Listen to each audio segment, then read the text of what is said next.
शोभा जी, आपका फोन। वृद्धाश्रम के प्रबंधक मनोहर जी ने कहा। मेरा फोन? शोभा सोचने लगी, कौन हो सकता है? आज कोई खास दिन है क्या मनोहर जी? शोभा ने जिज्ञासा से पूछा। हाँ, आज तो आप लोगों का ही दिन है। हमारा दिन? कहकर शोभा ने मनोहर जी से फोन ले लिया। हेलो, हैप्पी मदर्स डे मम्मा, सचिन का स्वर सुनाई दिया। शोभा एक पल को रिसीवर हाथ में पकड़े स्तब्ध खड़ी रह गई। उसके मुंह से कोई बोल नहीं फूट सके थे। बस उसकी आंखें झरझर बह रही थी, जीवा तालू से चिपक गई थी। क्या हुआ मम्मा, आप ठीक तो है ना? मैं आश्रम वालों को हर माह पेमेंट भेज देता हूँ। Okay, take care. और फोन कट गया। रिसीवर पकड़े हुए कुछ पल यूं ही निशब्द बीत गए। हो गई बात। मनोहर जी के कहने पर जी कहकर शोभा ने फोन रख दिया। भारी कदमों से चलती हुई वो अपने कमरे में आ गई। क्या हुआ? क्या व्हाइट हाउस से डिनर का निमंत्रण था? शीतल ने चुटकी वाले अंदाज में कहा। हाँ तो? तेरे राम व लक्ष्मण ने नहीं बुलाया क्या? और बुलाएंगे भी क्यों? वो तो तेरे लिए फूलों का गुलदस्ता लाएंगे, घर से पकवान बना कर लाएंगे। शोभा ने भी शीतल को छेड़ने वाले अंदाज में कहा और दोनों ही हंसने लगी। शोभा और शीतल दोनों आश्रम में ही रहती थी और एक दूसरे की अभिन्न मित्र बन गई थी। एक ही कमरे में दोनों रहती थी। शोभा 5 वर्षों से इस वृद्धाश्रम में रह रही थी। जब सचिन अमेरिका जा रहा था तभी उसने शोभा को इस आश्रम में पहुंचा दिया था, ये कहकर, माँ तुम अकेली कहाँ रहोगी? इस आश्रम में तुम्हारे सरीखे बहुत लोग हैं, तुम्हारा मन भी लगा रहेगा और उचित अवसर मिलते ही मैं तुम्हें ले जाऊंगा। और फिर वो अपनी पत्नी तथा दोनों बच्चों को लेकर चला गया। तब से शोभा उस उचित अवसर की प्रतीक्षा कर रही थी जो शायद कभी नहीं आने वाला था। कुछ यही हाल शीतल का भी था। वो दबंग किस्म की मुंहफट स्त्री थी। बिना सोचे समझे किसी से कुछ भी कह देना उसकी आदत में शामिल था। वो 2 बेटों की माँ थी। दोनों माँ की आंखों के तारे थे। उनका विवाह शीतल ने बहुत ठोक बजाकर अपनी पसंद की लड़कियों से कर दिया था। लेकिन जिस घड़े को वो इतना ठोक बजा के लाई थी, वही घड़ा पानी पड़ते ही रिसने लगा था। कहने को तो वो 2 बेटों की माँ थी, लेकिन जब वृद्धावस्था आई तो उसका जीवन दयनीय हो गया। घर के जिस आंगन में दोनों बेटों की किलकारियां गूंजती थी, हंसी के फुहारे छूटे थे, वही विवाह के कुछ ही वर्षों के बाद घर के 2 टुकड़े करवाकर अलग अलग रह रहे थे। वो अबाक थी, किसके साथ वो रहे? दोनों ही तो उसके अपने थे, किंतु वो केवल ये सोच ही सकती थी। किसी बेटे ने ये नहीं कहा, माँ तुम मेरे साथ रहोगी। वो जानती थी कि बेटे अपनी अपनी पत्नियों के अधीन थे और वो वही करेंगे जो उनकी पत्नियां कहेंगी। वो मौन सब कुछ अपने कक्ष से देखती थी, किंतु कुछ भी कहने की स्थिति में नहीं होती थी। क्या बेटे या बहुएं ये भूल जाते हैं कि कल जब उनकी जीवन संध्या हो रही होगी, जब वो भी असक्त बूढ़े हो जाएंगे, तब उनका भी यही हश्र हो सकता है। उसे ये भी नहीं पता होता था कि आज किस बेटे के घर से उसके लिए खाना आदि आएगा। कभी कभी तो वो भूखी ही सो जाती थी। माँ का तो बंटवारा हुआ ही नहीं था। दोनों ही एक दूसरे पर माँ के लिए भोजन उपलब्ध कराने की जिम्मेदारी डाल देते थे। शीतल को अपनी परवरिश पर बड़ा नाज था। जब भी किसी स्त्री की दुरावस्था को देखती तो वो यही कहती थी कि पालन पोषण में कमी रह गई होगी, वरना आज ये दिन क्यों देखने पड़ते। किंतु जब स्वयं पर गाज गिरी तब उसे अपनी गलती समझ में आने लगी। दूसरों को अपने बच्चों की नकेल को कसकर पकड़ने की सलाह देने वाली क्या स्वयं भी नकेल को कसकर पकड़ सकी थी? स्वभाव की तेज महिला को किसी का भी थोड़ा तेजी से बोलना बर्दाश्त नहीं था। शायद उसकी इसी तेजी ने या उसकी अधिक अपेक्षा रखने की चाहत ने उसे इस कगार पर पहुंचा दिया था। माँ की इस दुरावस्था का भान होते ही उसकी बेटी उसे अपने घर लेकर चली गई। 2 माह तो वहाँ ठीक से बीते, किंतु उसका भी भरा पूरा परिवार था। घर में सास ससुर भी थे जिन्हें अब उसकी उपस्थिति अखर रही थी। इस बात को शीतल अब अच्छी तरह समझ रही थी कि कहीं उसके कारण बेटी का जीवन अस्त व्यस्त ना हो जाए। उसने समय रहते ही वहां से भी किनारा कर लिया और चुपचाप इस वृद्धाश्रम में आ गई। उसे पैसों का इतना अभाव नहीं था जितना कि अपनों के स्नेह का। शीतल अपने विचारों में मगन थी कि शोभा ने उसे कंधे से झकझोर कर हिला दिया। क्या हुआ? खाने की घंटी नहीं सुनाई दे रही? चल भोजन कक्ष में, सभी तो आ चुके हैं, हम दोनों के सिवा। आज मिस रानी ने भरवा करेले बनाए हैं और खीर भी बनाई है। आज तो खाने में मजा आ जाएगा, शोभा ने उसे गुदगुदाने वाले लहजे में कहा। किंतु शीरू तो चुप थी। न जाने क्यों शोभा की शीतल से इतनी मित्रता हो गई थी, जबकि शीतल का रोबीला अंदाज, अक्खड़ी बोली किसी को भी पसंद नहीं आती थी। किंतु फिर भी दोनों में अच्छा सामंजस्य था। शायद दोनों का दुख ही एक था। यूं तो आश्रम में सभी रहने वालों के अपने अपने किसी न किसी प्रकार के दुख थे, किंतु इन दोनों की मित्रता, उनका आपसी सद्भावनापूर्ण व्यवहार उन दोनों को एक सूत्र में पिरोए था। दोनों को अपने घर लौटने की आशा थी। शोभा कहती, देख शीलू, जब मुझे मेरा बेटा लेने आएगा तब तू भी मेरे साथ चलेगी। मैं तुझे इस आश्रम में अकेला नहीं छोड़ूंगी। हाँ हाँ, क्यों नहीं, यदि मेरे बेटे मुझे लेने आएंगे तब। मन में सोचती कभी नहीं आएंगे, आना होता तो अब तक आना गए होते। किंतु शोभा की आशावादी दृष्टि, उसमें कहीं ना कहीं आशा की एक लौ जलाई हुई थी कि शायद कभी उनके बेटों को उनकी जरूरत महसूस होगी। कितनी बरसातें आईं, कितने सावन आए, कितनी होली दिवाली आई, पर वो नहीं आए जिनकी उन्हें प्रतीक्षा थी। हर वर्ष दिवाली पर शोभा हर वो पटाखे लाती थी जो उसके बच्चों को पसंद थे, पर पटाखे बिना जले ही पड़े रह जाते थे। हर वर्ष की होली बेरंग ही बीत रही थी। कहाँ गए वो अबीर गुलाल, लाल हरे रंग की भरी पिचकारियाँ। आश्रम में भी होली पर गुजिया बनती थी, अबीर गुलाल भी आते थे, किंतु उसे तो अपनी होली ही याद आती थी। सप्ताह पूर्व पकवान बनने शुरू हो जाते थे। मठरियाँ, काजू वाली दाल मोठ, तिलपुरी, गुजिया, दही बड़े और भी ना जाने क्या क्या। लोग आते थे, उसके बनाए पकवानों को खाकर उसकी तारीफें करते थे और उसको लगता था कि उसकी मेहनत सफल हो गई है। कहाँ गए वो सुनहरे दिन? क्या जीवन संध्या इतनी भी बेरंग हो सकती थी? इसकी तो उसने कल्पना भी नहीं की थी। लेकिन अब तो यही सत्य उन दोनों के सामने मुंह बाए खड़ा था। दोनों ही अपने अपने गम में डूबी रहती थी, परंतु एक दूसरे का साथ कभी नहीं छोड़ती थी। जीवन के इस कड़वे सत्य को स्वीकारने के बाद भी मोहभंग नहीं हुआ था उनका। आशा और आशा, यादें और यादें, यही तो धरोहर थी उनकी। शीलू, मेरा एक काम करोगी क्या? बोलना, ऐसा कौन सा कार्य बाकी रह गया है जो तुझे करना है? शीलू ने ठिठोली की, लेकिन शोभा की ओर देखकर सहम गई।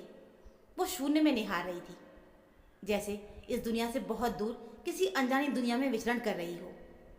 उसने शीतल की ठिठोली पर ध्यान नहीं दिया और बोलने लगी, मैंने अपने पोते की बहू के लिए मकरमुख कड़े बनवाए थे। सोचा था उसकी मुंह दिखाई में दूंगी, लेकिन ऐसा लगता है कि उस समय को आने में अभी बहुत देर है और अब तो मेरे पास समय भी नहीं है। सोचती हूँ क्या कभी मेरे जीवन में वो सुअवसर आएगा? शायद नहीं, अब जीवन ही कितना शेष है, कहकर शोभा सिसक पड़ी थी।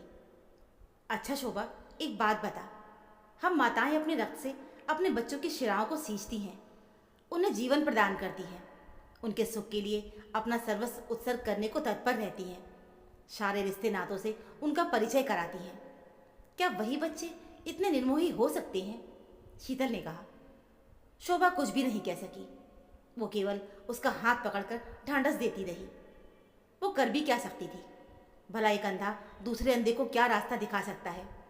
उसने शीतल को साथ लिया और अपने कमरे में आ गई। एक छोटा सा बॉक्स खुला, जिसमें से नवजात शिशु के लिए छोटा सा लाल रंग का स्वेटर निकाला, टोपी तथा छोटी छोटी जुराबें और एक छोटा सा दूध का गिलास।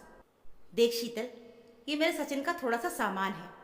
मैं जब भी इन चीज़ों को छूती हूँ तो ऐसा लगता है जैसे छोटा सा गुदगुदा सा प्यारा सा गोलमटोल सचिन मेरी गोद में खेल रहा है। बार बार मेरे आंचल को हटाकर बगल में मुंह मारता है। अभी भी इन सामानों से कच्चे दूध की महक आती है। यही मेरी थाती है, कहकर शोभा बिलक पड़ी। शीतल कुछ भी नहीं कह सकी, किंतु विचारों से प्रतिपल वो अपने अतीत में भटक रही थी। जीवन के इस कड़वे सत्य को स्वीकारना अब इनकी नियति थी, किंतु मन उस पर कभी किसी का जोर नहीं चल पाया। कहीं बार बार बीते दिनों की ओर ही भागता है। एक संतान के लिए लोग कितने जतन करते हैं, क्या क्या नहीं करते, किंतु क्या दे देती हैं संतानें उनको, सिवाय अवसाद की, एकाकीपन के वो छोड़ देती हैं माता पिता को तिल तिल मरने के लिए। ये सब जानते हुए भी कि हम क्यों इस मृग मारीचिका के पीछे दौड़ते हैं। जब भी दोनों एकांत में होती थी, शोभा अपने मन की भड़ास निकालती थी, किंतु शीतल चुपचाप सब सुनती रहती थी। उसे भी अपने बेटों पर बड़ा गुरूर था, किंतु सब मिथ्या निकला। उसकी सोच थोड़ी आध्यात्मिक थी और वो सबको यही सलाह देती थी, किसी से कुछ भी अपेक्षा ना रखो, तुम्हारा जो भी कर्तव्य है बस उसका निर्वाह करती रहो। किंतु जीवन की इस संध्या बेला में जब वो एकदम अकेली पड़ गई, तब उसे समझ में आया कि उपदेश देना कितना आसान है, किंतु जब स्वयं पर पड़ती है तब सत्य पर पर्दा हट जाता है। थोड़ी देर में ही दोनों सामान्य हो चली थी। शाम का समय हो चुका था। सभी लोग हॉल में उपस्थित थे। शीतल और शोभा ने सबसे बाद में प्रवेश किया। प्रबंधक मनोहर जी ने उन्हें घूर कर देखा तो दोनों सहम सी गईं, क्योंकि वो विलंब से आई थी। आश्रम में मनोहर जी का सभी सम्मान करते थे। यूँ तो वो भी अपनी संतानों की उपेक्षा के शिकार हुए थे, किंतु वो एक पुरुष थे और कर्मठ थे। उन्होंने हार नहीं मानी और इस आश्रम के प्रबंधक बना दिए गए। अनुशासनहीनता उन्हें बर्दाश्त नहीं थी। रात का भोजन शुरू हुआ। भोजन उपरांत सभी स्त्रियां शीतल को घेर के खड़ी हो गई थी। उन सभी में शीतल बहुत लोकप्रिय थी। वो किसी को कढ़ाई बुनाई सिखाती तो किसी को लिखना पढ़ना। सभी स्त्रियां उसे अपना अपना काम दिखा रही थी। शीतल हंसकर सबके कामों को देख रही थी तथा तारीफें भी कर रही थी। शोभा का मन नहीं लग रहा था। वो अकेले ही अपने कमरे में चली आई और आते ही बत्ती बंद करके सोने का उपक्रम करने लगी। शीतल ने आते ही बत्ती जला दी। क्या करती है, सोने देना। शोभा खींच कर बोली, अच्छा बड़ी जल्दी नींद आ गई। रोज तो रात में 12 बजे तक मेरा सिर खाती है बकबक करके, और आज नींद का बहाना मार रही है। चल उठ, अभी हम लोग दो दो हाथ रम्मी खेलेंगे। किंतु शोभा ना उठी। चादर के भीतर उसने अपना मुंह छिपा लिया। ठीक है, मर, जो भी करना है कर, मुझे क्या करना। न जाने क्यों हर समय अपने ही दुनिया में जीती है। अरे क्या तुझे ही एक दुख है। किंतु शोभा ने कोई उत्तर नहीं दिया। बकबक करके शीतल भी सो गई। सुबह शोभा जल्दी ही उठ गई थी। देखा शीतल सो रही थी। अभी तक सो रही है, न जाने रात में क्या करती है। उसने उठकर कमरे को ठीक किया, स्नान किया और ध्यान लगाने बैठ गई। तभी शीतल भी उठ गई। तैयार होकर दोनों कमरे से बाहर आईं। चाय नाश्ते का समय हो चुका था।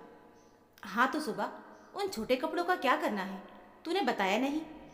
शीतल ने छिड़ा, यदि मेरी मौत हो जाए तो सचिन को सौंप देना, ये बताकर कि उसकी पुत्र वधू के लिए है। शोभा ने शांत स्वर में उत्तर दिया और दोनों चाय पीने लगी। दोपहर के भोजन का समय हो चुका था। शीतल ने आवाज़ लगाई, चल खाना खाने। रोज़ तो तू मुझे याद दिलाती है, लेकिन आज मैं तुझे बुला रही हूँ। देर होने पर पता नहीं क्या खाने को मिले और क्या ना मिले, चल जल्दी। लेकिन शोभा ने नहीं में सिर हिला दिया। शीतल अकेली ही चली गई। न जाने क्या हो जाता है इसे, किस मुंह में जी रही है। अरे बेटे को आना होता तो अब तक आना जाता, मुझे क्या करना। भोजन उपरांत शीतल कमरे में आई। शोभा उसी प्रकार ही बैठी थी, गेट की ओर टकटकी लगाए हुए। अकस्मात ही वो पलटी और शीतल से बोली, चल अभी रमी खेलते हैं, आज मैं तुझे खूब हराऊंगी। शीतल मुस्कुरा उठी, आखिर तू नॉर्मल हो गई। मैं तो डर ही गई थी कि कहीं तुझे पागल खाने ना भेजना पड़े। क्यों, मैं क्या तुझे पागल दिखती हूँ? अपने जैसी समझा है क्या मुझको? शोभा ने भी तपाक से जवाब दिया। बहुत देर तक दोनों रमी खेलती रहीं। फिर दोनों आराम करने चली गईं। क्या तुझे अभी भी भूख नहीं है? शीतल ने पूछा। ना, शोभा ने संक्षिप्त में उत्तर दिया। सायकाल के 5:30 बज चुके थे। शीतल ने शोभा से हॉल में चलने को कहा, किंतु शोभा ने मना कर दिया। वो खिड़की से बाहर गेट की ओर टकटकी लगाए हुए बैठी थी। चलना, कब तक प्रतीक्षा करेगी, कोई नहीं आने वाला है। और उसने शोभा के कंधे पर हाथ रख दिया। किंतु शोभा वहाँ थी ही कहाँ। वो तो इस असार संसार से कहीं दूर अनंत में विचरण कर रही थी। हाथ लगते ही उसका शरीर लुढ़क गया। शीतल हतप्रभ थी। सभी आश्रमवासी कमरे में घुस आए। मनोहर जी ने तत्काल सचिन को फोन मिलाकर उसे ये शोक संदेश दे दिया। एक क्षण तो निस्तब्धता रही। फिर सचिन का स्वर आया, दाह संस्कार कर दीजिए, इतनी शीघ्र आना अभी संभव नहीं है। जो भी खर्चा हो मुझे सूचित कर दीजिएगा। और फोन बंद हो गया। मनोहर जी आश्चर्यचकित थे। कैसे कैसे बच्चे होते हैं, क्या उन्हें माँ बाप का दर्द महसूस नहीं होता? लेकिन वो तो प्रबंधक थे, अभी बहुत कुछ प्रबंध करना था उन्हें। रात्रि के पहले ही शोभा का पार्थिव शरीर अग्नि को समर्पित हो चुका था। मृत शरीर को किस लिए रोका जाता। रात्रि का तीसरा प्रहर बीत गया था। शीतल विवल हो रही थी। आंसू थे कि थमते ही नहीं। इतनी अंतरंग सखी जो चली गई थी, अब वो अकेली पड़ गई थी। दूसरे दिन उसने शोभा का बॉक्स खोला, सचिन के बचपन के कपड़ों का एक पार्सल बनाया और मनोहर जी को देकर बोली, ये सचिन को भेज दीजिएगा। फिर वो आश्रम का काम करने वाली बाई को बुलाकर बोली, ये कड़े तुम अपनी बहू को दे देना। अब वो निश्चिंत होकर अपने कमरे में आ गई। शोभा, तुम्हारा बचा काम मैंने कर दिया, किंतु थोड़ा अलग तरीके से। देख, नाराज नहीं होना, मैंने कभी कोई गलत काम नहीं किया है। दोपहर के भोजन के लिए वो कमरे से बाहर नहीं आई और रात्रि के भोजन में भी वो अनुपस्थित थी। सबने समझा कि वो शोक में डूबी हुई है, इसलिए वो नहीं आई है। किंतु सुबह जब कमरे का दरवाज़ा नहीं खुला, तब मनोहर जी शंकित हुए और उनके आदेश अनुसार दरवाजे को तोड़ा गया। शीतल का निर्जीव शरीर चारपाई पर पड़ा हुआ था। एक हाथ नीचे लटक रहा था और दूसरा उसके सीने पर था। दोपहर बाद उस आश्रम से एक और अर्थी निकल रही थी। तो दोस्तों, हमारी आज की कहानी में बस इतना ही। ये कहानी आपको कैसी लगी हमें कमेंट बॉक्स में ज़रूर बताइएगा। कहानी अच्छी लगी हो तो प्लीज़ वीडियो को लाइक और चैनल पर अगर नए हो तो चैनल को सब्सक्राइब ज़रूर कर लीजिएगा। मिलते हैं फिर एक नई कहानी के साथ। कहानी सुनने के लिए आप सभी का बहुत बहुत धन्यवाद।